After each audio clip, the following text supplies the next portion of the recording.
The House of Kuru, Part 1, Chapter 28. The Birth of the Pandavas, Bhimasena. A year passed, and Pandu spent all his time in the joyous company of his firstborn son. He would be doting on him like a mother hen, never leaving his side. One morning, a cyclone gripped the small hermitage they lived in. Trees were uprooted, village huts were torn asunder, and Pandu, with his infant and his wife, fled under a large boulder. For the first time in a very long time, fear gripped Pandu. He has only one child. What if the child gets mauled by wild animals? What if it succumbs to consumption like his ancestor? What if enemies of the land assassinate him? He approached Kunti while she was busy nursing Yudhishthira, who was shaken by the gale-force winds, and said, "Dear wife, one child is too few for a future king. The child, that too a scion of Hastinapura, needs an able brother to protect him. If something were to happen to him, he should be able to defend the kingdom.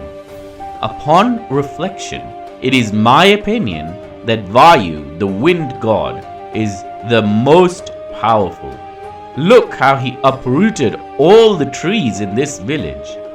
Please, dear wife, give me this boon that I shall have another progeny through the might of Vayu, the wind god," implored the kind-hearted Pandu. "My lord, I am your wife and partner.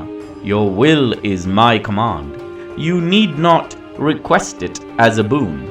Let us invoke Vayu, the wind god, for progeny," said Kunti, much to the joy and happiness of Pandu.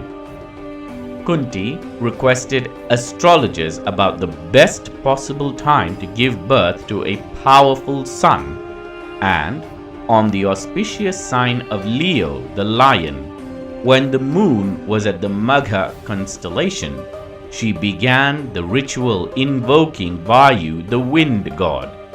Pandu sat right down next to her, trying to imagine the wind god Vayu while meditating on his form.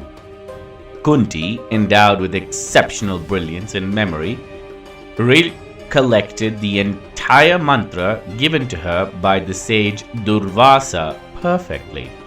She then began iterating on it. Slowly, wind started to blow in every direction. Soon, the forces of wind began to envelop the entire forest, throwing pots and pans everywhere, uprooting trees and small fences. Even Pandu was being shaken from every direction along with Kunti. But Kunti did not pause the incantation. She kept at it. The wind began howling, and it was heard from all over the forest. Flying birds and small rodents were thrown about here and there. Large dust storms were gathered by the force of the winds, and the dust storm mutated into a massive tornado, spinning relentlessly. The spinning tornado uprooted and threw everything in its path as it made its way to Kunti. Some of the sages and the hermits of the village could not risk remaining in the vicinity despite the imminent arrival of a deity, while others decided to brave the risk and stood around while a large number of sages fled for their lives. The remaining sages hid behind Kunti and Pandu as they saw a terrific tornado approaching the couple. They began muttering hymns from the holy Veda to appease Vayu, the wind god. Pandu, who was ardently meditating on the form of Vayu, could not help himself as he glanced at the dust storm turned tornado. He gripped his firstborn tightly, while Kunti, with her thumb and index fingers touching, sat straight, cross-legged on a straw mat, uttering the mantra given to her by Durvasa. Very soon, the tornado started to take form. Large antlers grew from the top of the tornado, and 4 legs with hooves appeared through the tornado, and Pandu could see a massive figure on top of a large golden stag. The golden stag galloped closer and closer to Pandu. The stag was golden brown with deep dark eyes, and seated on top of the stag was a towering figure, blue in color, with 4 arms, holding a golden flag on his upper right hand, a conch on his upper left hand, a lotus flower on his lower left hand, and an open palm on his lower right hand. He stood before the meditating couple, whose whole body just reached the knee of the stag which stood in front of them. Kunti slowly opened her eyes, smiling meekly. "Dear Lord of breath, wind and might, please give unto me a child of tremendous prowess and superhuman strength. Let him be capable of humbling the pride of any king, warrior, or mortal. This is the boon I seek from thee," implored Kunti, with both her palms touching in a worshipful pose. The towering figure nodded and lifted its right hand to reveal its palm. A jet of bright blue light fled from its palms and into Kunti's forehead. The same eerie feeling eroded her body. Just like before, there was a sudden heat which emanated from her forehead and went all the way down to her spine. This time, however, the heat was hotter and heavier as it formed in her womb. First the size of an apple, then a mango, and finally a watermelon. Kunti began to huff and puff. This was not similar to the previous children. The kicking and frolicking in the womb was much more intense and heavy. She staggered when Pandu rushed behind her and placed his arm gently around her waist as she sat down. Even Pandu was amazed at the size of her stomach. It was certainly larger than when she was expecting Yudhishthira.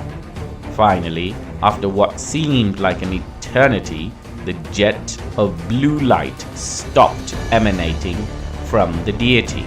Kunti let out a loud moan as she gave birth to an extraordinarily large baby.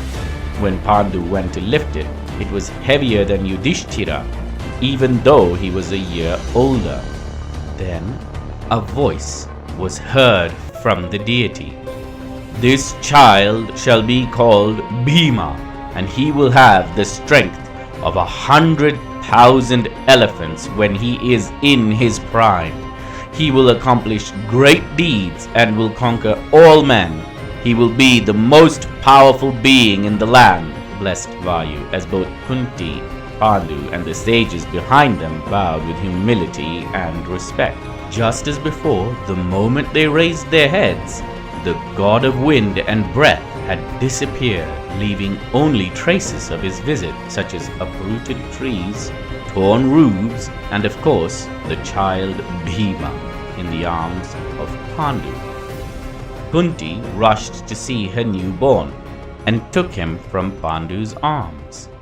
Not knowing how heavy he was, Kunti's forearm slipped and the newborn baby fell to the ground onto a large boulder.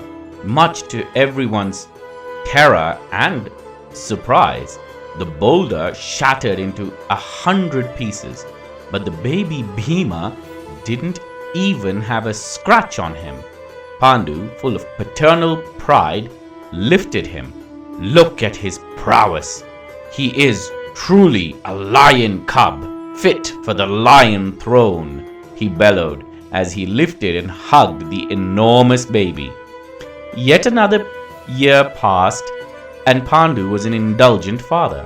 He doted on his newborn son while carefully tending to his firstborn as well. He took extra care in the upbringing of Yudhishthira and gave a free hand with Bhima.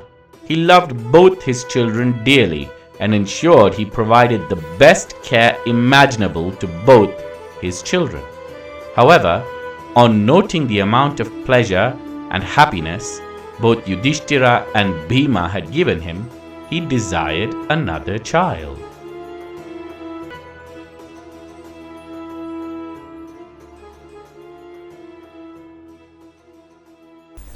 I hope you liked today's episode of The House of Kuru.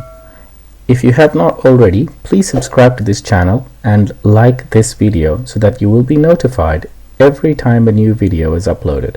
Thank you.